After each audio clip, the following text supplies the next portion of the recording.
Good morning, friends. So, today we'll start from the point where we stopped in the previous lecture. So, before that thing, just a brief recap. In the previous lecture, we were studying law of conservation of mass, law of definite proportion, law of reciprocal proportion. So, in this lecture, I explained you all the things nicely. Today, we'll study law of reciprocal proportion. My dear friends, in the case of reciprocal proportion, just focus for 2 minutes and you will understand this thing very nicely. You have to understand this thing. In reciprocal proportion, there are 3 elements. Out of these 3 elements, one person is constant.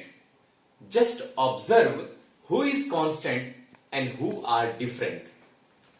H2, sulfur and oxygen. If you see very carefully, H2 is constant. Sulfur and oxygen are different elements. Now what happened?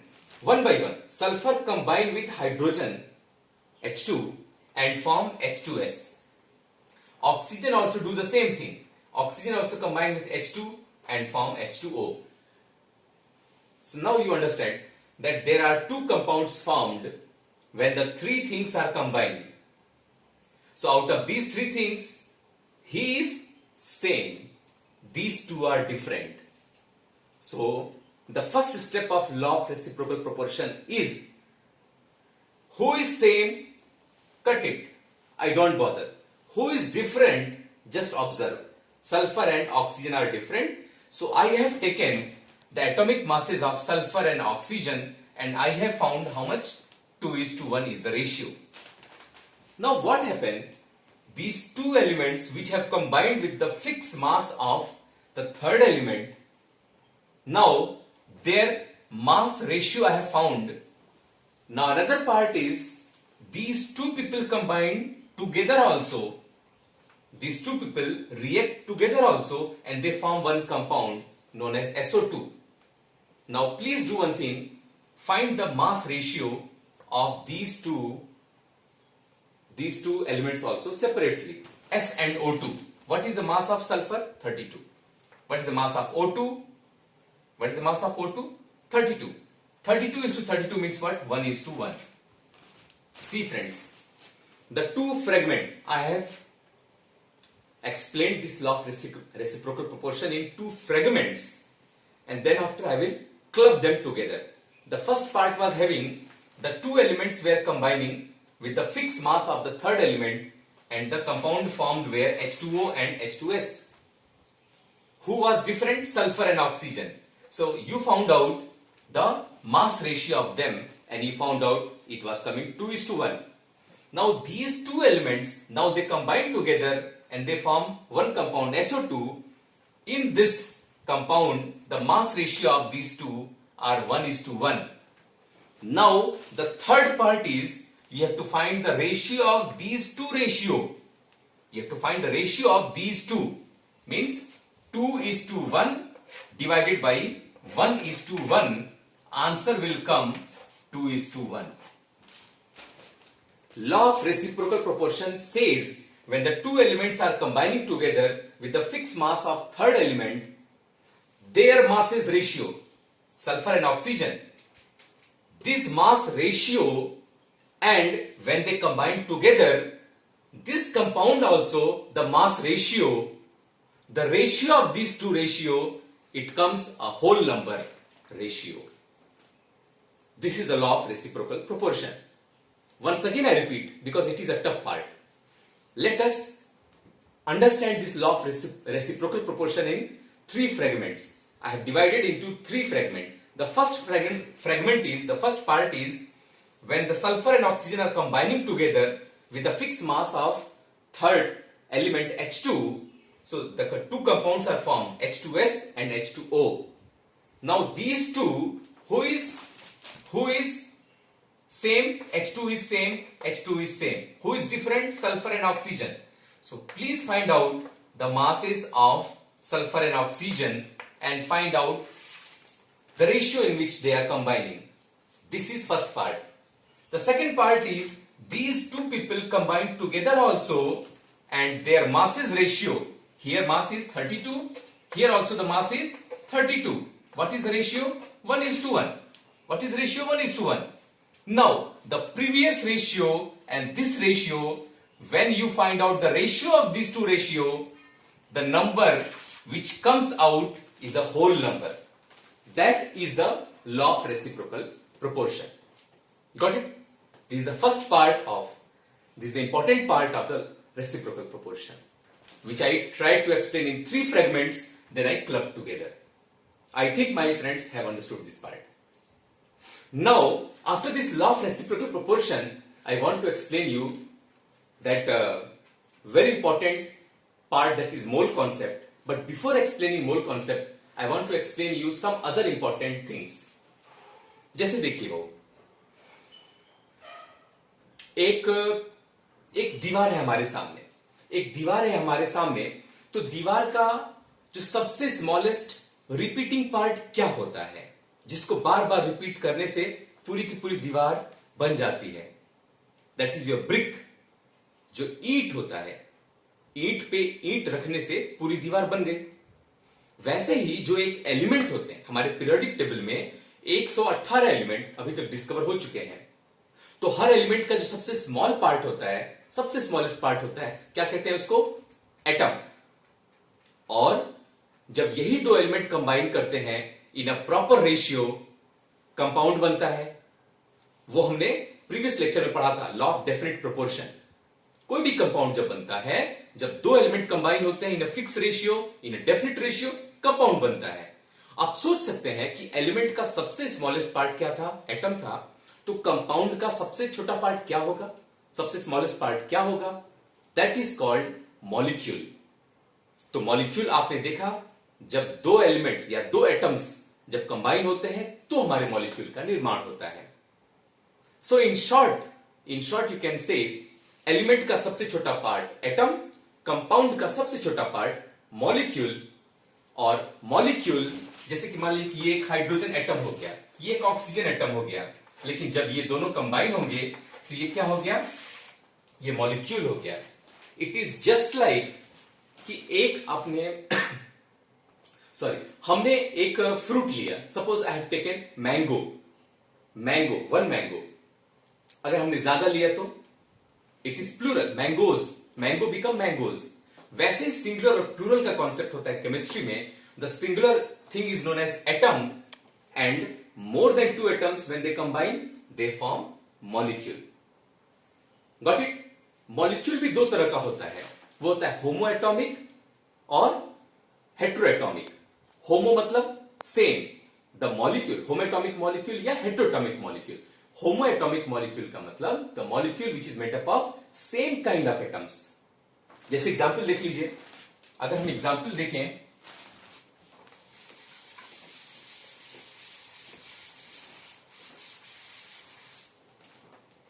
जैसे ये देखिए,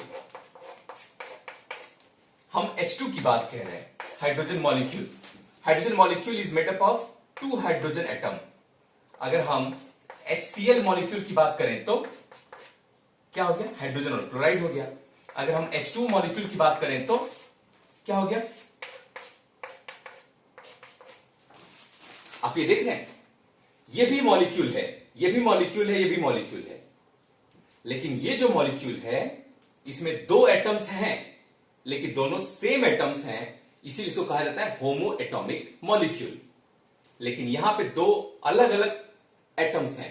ये hydrogen का atom हो गया, ये chlorine का atom हो गया, तो इसको कहा जाएगा हेट्रो एटॉमिक मॉलिक्यूल. ठीक है? The molecule which is made up of different atom. Hetero का मतलब डिफरेंट, होमो का मतलब same. Homoatomic molecule means the molecule made up of same atoms, same kind of atoms. Hetero का मतलब different. सो ये हमारा हेट्रोएटॉमिक मॉलिक्यूल हो गया, ये भी हेट्रोएटॉमिक मॉलिक्यूल हो गया, but this is homoatomic molecule. Now friends, आपको एक और कॉन्सेप्ट मुझे समझाना है, that is your mole concept. Mole concept क्या होता है, कैसे इसको समझते हैं, क्यों इसको पढ़ते हैं, क्या इसका इंपॉर्टेंस है केमिस्ट्री में, ये सारी चीजें आज हम सीखने जा रहे हैं. लेकिन उसके पहले आपको हम और चीज बताना चाहते हैं, and that is,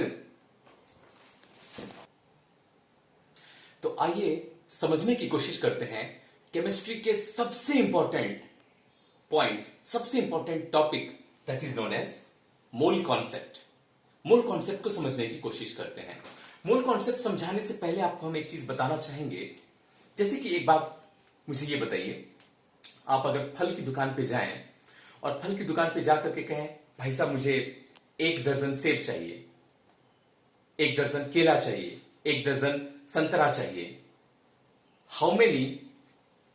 how many apples, how many banana and how many oranges that person will give you?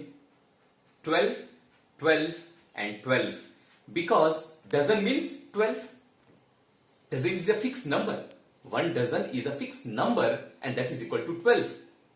वैसे ही अगर हम सेंचुरी की बात कहें, Rohit Sharma has hit 1 century, Virat Kohli has hit 1 century. Century का मतलब 100 run. Decade, a decade passed when this event occurred. Decade का मतलब होता है 10 साल। वैसे ही ये जो कॉमन टर्म्स होते हैं, डजन हुआ, डिकेड हुआ, सेंचुरी हुआ, ये सारे के सारे एक फिक्स नंबर को रिप्रेजेंट कर रहे हैं। डजन इज रिप्रेजेंटिंग 12, डिकेड का मतलब 10, सेंचुरी का मतलब 100। वैसे ही 1 मोल को भी रिप्रेजेंट किया जाता है इन terms of 1 number, and that number is a fix one, that is equal to 6.022 into 10 to the power 23। वैसे 1 मोल को और भी 2 रूप में रिप्रेजेंट किया जाता है, इन terms of volume, in terms of mass. ये मास और वॉल्यूम के वे में रिप्रेजेंटेशन हम आपको नेक्स्ट लेक्चर में बताएंगे। आज हम अच्छे से समझेंगे 1 mole representation in terms of number. 1 mole का मतलब in terms of number, it is having a fixed value that is equal to 6.022 into 10 to the power 23। इसका मतलब आप समझ सकते हैं कि अगर 1 मोल सोडियम का एटम है हमारे पास, इसका मतलब कितना सोडियम एटम है, इतना है। अगर 2 मोल होगा तो 2 इंटू दिस वैल्यू। जैसे 1 डजन बनाना का मतलब 12 केला हो गया, वैसे ही 2 दर्जन का मतलब क्या हो गया, 2 इंटू 12 मतलब 24 हो गया। 3 दर्जन का मतलब क्या हो गया, 3 इंटू 12 मीन्स 36 हो गया बनानास। वैसे ही 1 मोल का मतलब ये नंबर हुआ, तो 2 मोल का मतलब 2 इंटू दिस नंबर, 3 मोल का मतलब 3 इंटू दिस नंबर, 0.1 मोल का मतलब 0.1 इंटू दिस नंबर, 0.05 मोल का मतलब 0.05 इंटू दिस नंबर। जितना मोल कहा जाए मतलब उस चीज को इससे आप मल्टीप्लाई कर दें, that's all. As a generalised एक फॉर्मूला है to find out the number of mole, that is n is equal to given number upon Avogadro number. इस नंबर को क्या कहा जाता है, एवोगैड्रो नंबर।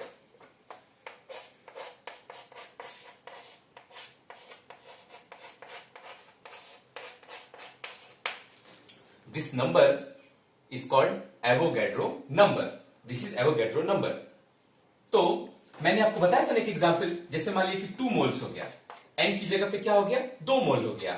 अब 2 मोल में कितने नंबर ऑफ एटम्स होंगे अगर पता करना है तो क्या करेंगे आप, जो Na है, जो एवोगैड्रो नंबर है, उससे आप इसको मल्टीप्लाई कर दीजिए। हमने बताया था ना, 2 मोल का मतलब 2 इंटू दिस नंबर, 3 मोल का मतलब 3 इंटू दिस नंबर, 4 मोल का मतलब 4 इंटू दिस नंबर। क्यों आता है, बाई दिस क्रॉस मल्टीप्लीकेशन ये आता है। बात समझ आ गई? ये तरीका है आपको पता करने का। एक छोटा सा एग्जाम्पल आपको हम देने की कोशिश करते हैं। जैसे मान लीजिए एक क्वेश्चन है, I am having 3.011 into 10 to power 21 sodium atoms. I am having this many of sodium atoms. अब क्वेश्चन ये पूछ रहा है कि कितना मोल्स सोडियम एटम है मेरे पास। तो given number is this much. Avogadro number क्या होता है, 6.022 इंटू 10 टू पावर 23। 3 1 जा 3, 3 2 जा 6, सो 1/2 का मतलब हो गया 0.5। 10 पावर 23 अगर ऊपर आ जाएगा इट बिकम 10 के power -23, so 21 - 23 it will become 0.5 into 10 के पावर -2 मोल। बात समझ आई? दिस मेनी सोडियम एटम का मतलब 0.5 इंटू 10 के पावर -2 मोल। तो ये हमारा कॉन्सेप्ट होता है, ये हमारा तरीका होता है, ये हमारा वे होता है how to find out the number of mole when it is expressed in terms of number. Fine. एक और क्वेश्चन करेंगे। जैसे देखिए,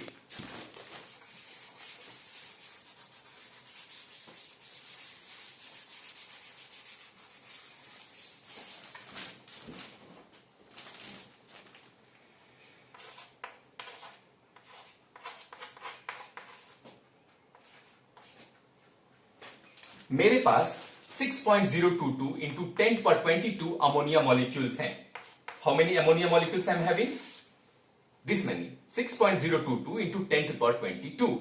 अब मेरा क्वेश्चन ये कह रहा है कि how many moles of nitrogen and how many moles of hydrogen is having in this many of ammonia molecule। My question is, ammonia molecule is this much, in this many ammonia molecules how many moles of nitrogen and how many moles of hydrogen is there? So first of all, given number is this much and Avogadro number value is 6.022 into 10 power 23, 6 ones are 6, 10 power 23 will go up, it will become 10 power minus 23, means 10 power minus 1, means 0.1 mole. This means that ammonia, if it is present 6.022 into 10 to the power 22, means it is having 0.1 mole of ammonia we are having. My dear friends, ammonia में क्या होता है formula? NH3, एक NH3 में एक nitrogen और 3 hydrogen होता है। तो हमें इस क्वेश्चन में कितना अमोनिया मॉलिक्यूल मिला? 0.1 मोल। तो 0.1 मोल अमोनिया में 0.1 मोल नाइट्रोजन होगा, but the hydrogen will be 3 times of this. So nitrogen हो गया मेरा 0.1 मोल और हाइड्रोजन हो जाएगा हमारा 3 इंटू 0.1 मतलब 0.3 मोल्स। बात समझ में आई? तो इस तरह से हम लोग कैलकुलेट करते हैं the number of mole concept. आज मॉर्निंग में भी हमने ये कॉन्सेप्ट को समझा था और उसी चीज को हम ट्यूटोरियल के वे में जो है हम रिप्रेजेंट कर रहे हैं। इसी 1 मोल को हम वॉल्यूम के फॉर्म में भी रिप्रेजेंट कर सकते हैं और मास के फॉर्म में भी रिप्रेजेंट करते हैं। तो ये इसके बारे में सारा कुछ ब्रॉड एक्सप्लेनेशन हम लोग नेक्स्ट वीडियो में लेकर के आएंगे। लेकिन इन टर्म्स ऑफ नंबर जो भी चीजें हैं उसको आप अच्छे से पढ़ें आप, और अभी तक जो कुछ भी चीजें बताई गई हैं उसको भी अच्छे से आप पढ़ें और वर्क वेरी हार्ड। जहां पे दिक्कत हो, जहां पे डाउट हो, कुछ भी, please WhatsApp me. I will try my best to give the reply of you all people. So friends, take care.